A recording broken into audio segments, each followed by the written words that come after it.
안녕하십니까. 칸중국 코리아 이태윤입니다. 리상푸 중공 국방부 장관 실종 소식이 국제사회의 시선을 끌며 지금도 계속 이어지고 있습니다. 미국으로 망명하여 쇠사살려 사건의 진상을 조사했던 전 중국 언론인 자오란제는 9월 11일부터 리상푸 실종 내막을 지속해서 폭로하고 있으며 관련 트윗 조회수는 100만 회를 넘었습니다. 9월 20일 칸중국 기자가 그와 단독 인터뷰를 진행했습니다. 그는 9월 13일 자신의 트위터에 9월 6일 중공 국방부 장관 리상푸가 중앙기율검사위원회로부터 쌍규, 즉 당의 내부 조사 및 개인의 자유 제한을 받고 있다는 것입니다. 이 중 쌍규는 그의 아들도 해외에서 뇌물을 받았다는 명목으로 조사가 진행된 것이라고 전했습니다. 9월 14일 단독 보도에 리상푸 장관이 체포된 후 자백했고 트윗을 통해 리상푸의 체포 날짜를 기존 보도된 9월 6일이 아닌 9월 1일로 수정했습니다. 또한 국가군사위원회 장비개발부는 9월 8일 차관급 간부 6명과 국장급 간부 2명을 체포했는데 이들 8명의 비리를 모두 리상푸가 자백한 것으로 밝혀졌고 조사 속도가 빠른 것에 많은 사람들이 충격을 받았습니다. 리상푸가 체포된 후 그의 해외 아들도 뇌물수수 혐의로 기소되었을 뿐만 아니라 더 많은 범죄를 조사 중이라고 합니다. 군 내부 재직자들과 관망하던 사람들도 모두 매우 긴장하고 있습니다. 이번 대규모 군부 정화 운동은 최근 수십 년을 보면 가장 잔인하고 강도 높게 진행되고 있습니다. 그것도 아직은 시작에 불과합니다. 10월 말 리상푸가 소집한 샹산 포럼은 베이징이 주최한 최대 규모의 국제 외교 홍보 행사로 외부 세계에서는 리상푸의 등장 여부가 주목되고 있습니다. 자오란제는 내 생각에는 그는 절대 나타나지 않을 것이다. 만약 나타난다면 중공 간부들이 자신들의 추악함을 감추기 위해 일시적인 조치일 것이고 결국 몸이 좋지 않아 시작했다거나 기타 이유를 들어 마무리할 것이다. 나는 쌍규 시기의 신문에 대해 잘 알고 있다. 아무리 철벽 같은 남자라 할지라도 들어가면 그런 정신적, 육체적 고문을 견디지 못할 것이며 100% 자백할 것이다 라고 말했습니다. 자오란제는 칸중국과의 단독 인터뷰에서 트위터에 리상푸의 소재가 공개된 이후 해외 언론이 리상푸의 실종 소식을 잇따라 추적하고 있다고 말했습니다. 그는 또한 언론, 보안요원, 스파이, 사기꾼, 군사평론가들이 관련 증거 자료를 요청하고 민감한 정보의 출처를 문의하는 등의 많은 메시지를 받고 있다고 말했습니다. 자오란제는 그전에 언론과 개인 매체들 모두 리상푸의 실종에 대해 의문을 제기했을 뿐 긍정적인 대답을 하지 못했는데 나는 구체적인 답을 내놨다 라고 말했습니다. 자오란제는 원래 국가과학기술위원회 산하 잡지사에서 일했는데 이 잡지는 매년 큰 행사를 2번 한다. 중국 중앙텔레비전에 국가의 얼굴이 모두 참석하고 금융, 부동산, 제약 등 각 분야의 기업가들에게 상을 주는 행사다. 그 후 나는 대형 뉴스 미디어 그룹에 근무했다. 이를 통해 나는 빨갱이 2세대 각부 위원 지도자들과 접촉할 기회가 생겼고 신뢰할 수 있는 고급 정보를 얻을 수 있는 채널에 접근할 수 있었다 라고 말했습니다. 자오란제는 내 상류 정보 채널을 크게 신뢰한다. 나는 그와 20년 동안 접촉해왔다. 그의 신용과 직위는 네티즌들에게 충격을 줄 수 있다 라고 말했습니다. 국내 언론의 엄격한 통제 속에 자오란제의 정보 채널은 그에게 소식을 전할 때마다特殊가공한 비밀번호를 사용했다고 합니다. 将领的名字并不熟悉。当我接到这样的密码的时候，我看我手机的短信，我密码我惊讶坏了。后来呢，我有好多东西我就猜疑不到，我就特意去请教了军事专家姚成先生。那姚成呢，用了10多分钟给我破译。 자오란제는 시진핑의 국가 경영이 혼란스러운 상태라고 생각한다. 그가 이 소식을 전하기 전에 어떤 군사 전문가도 국방부 장관, 고위 군 장교, 국영기업 회장이 체포될 것이라고 예상하지 못했을 것이다. 그는 이것이 내가 나서야 하는 이유라며 국가에 큰 풍파가 일고 있는 이 중요한 시점에서 우리는 이 사회를 위해 우리가 할 수 있는 것에 더 큰 노력을 기울여야 한다고 생각한다.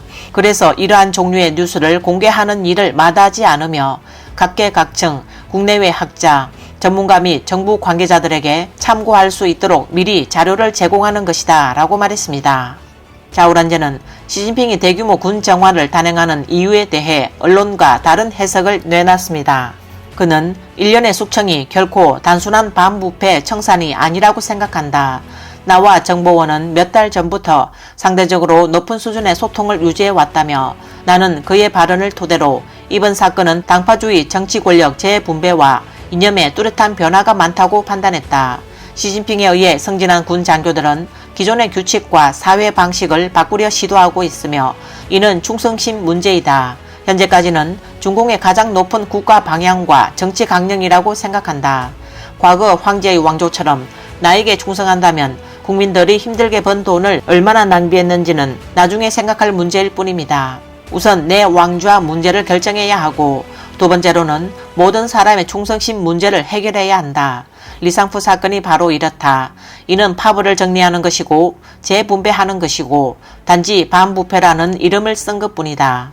모두가 부패하는 사회 환경에서 반부패는 경쟁자를 물리치기 위한 무기일 뿐이다. 자오란제는 중공의 파벌을 말하면서 많은 파벌이 고정되어 있지 않고 시진핑과 장쩌민이라는 두 파벌만 있는 것이 아니다. 그는 중공 군대가 가장 부패하다. 1980년대에서 1990년대 시기에 지방에서 먹고 마시고 뇌물을 주는 나쁜 습관은 모두 군대에서 시작된 것이다. 부패한 환경에는 두 가지 특징이 있는데 첫 번째는 중앙집중화이고 두 번째는 폐쇄성이다. 중공군대는 이 두 가지를 모두 가지고 있다. 내부에서 일어나는 모든 일을 외부는 모른다 라고 말했습니다.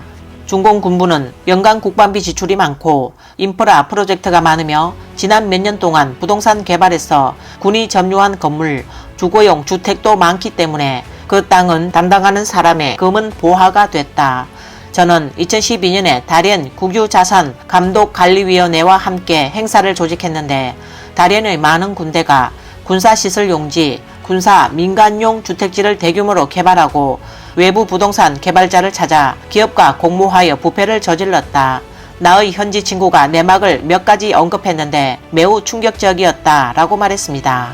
자오란제는 로켓군 고위 간부들이 비난받고 칭강 외교부 장관이 실종되고 리상푸 국방장관이 실종된 것에 관해 이야기하면서 앞으로 나올 인물도 시진핑이 직접 임명할 것이라고 말했습니다.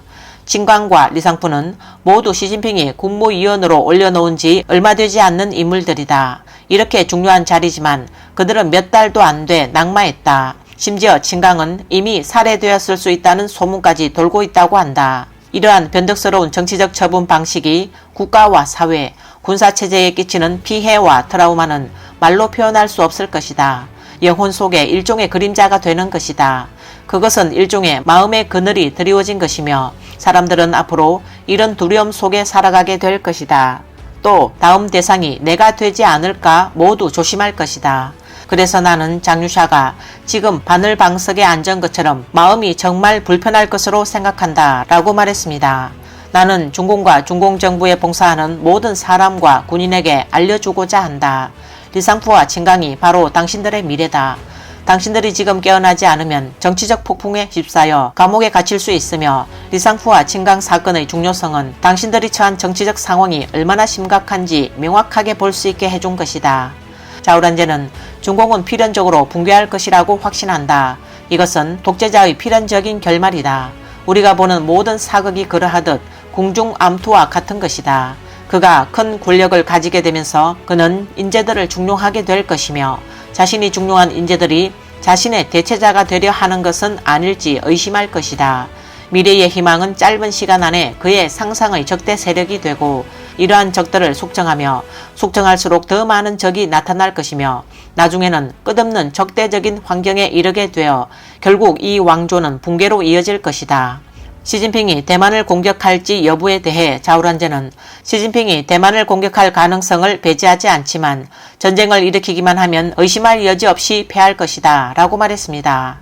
그는 나와 미디어 군사연구원을 포함한 일부 친한 친구들과 군사적 배경을 가진 일부 전문가들은 2019년에 이 사회가 전쟁으로 치달을 수 있다는 것을 느꼈다.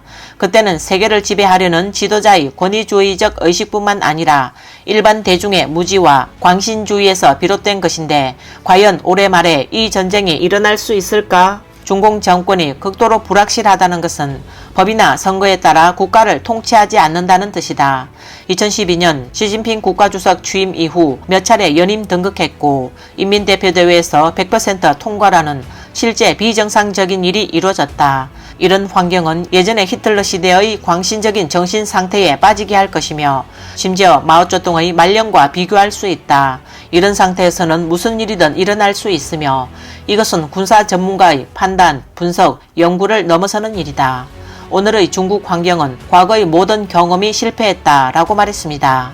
자오란제는 중국은 결국 민주주의가 실현될 것이며 전 국제사회는 중공이 군대를 파견하여 대만을 공격하는 것에 수수방관하지 않을 것이다. 독재 정권이 대만을 지금의 홍콩으로 만드는 것을 좌시하지 않을 것이며 비극적인 전쟁은 일어날 것으로 본다. 이런 과정을 거쳐 중국은 여러 개의 작은 나라로 나뉘어 지역 자치가 실현될 수도 있다. 우리가 살아있는 동안에 중국이 자치를 통해 더욱 아름답게 변하는 것을 볼 수도 있을 것이다. 민주주의와 인권은 전쟁 후에 실현될 수 있다. 효과적인 문명화된 사회제도는 우리가 좋은 삶을 누릴 수 있는 보장이다 라고 말했습니다. 이번 영상은 여기까지입니다. 시청해주셔서 감사합니다.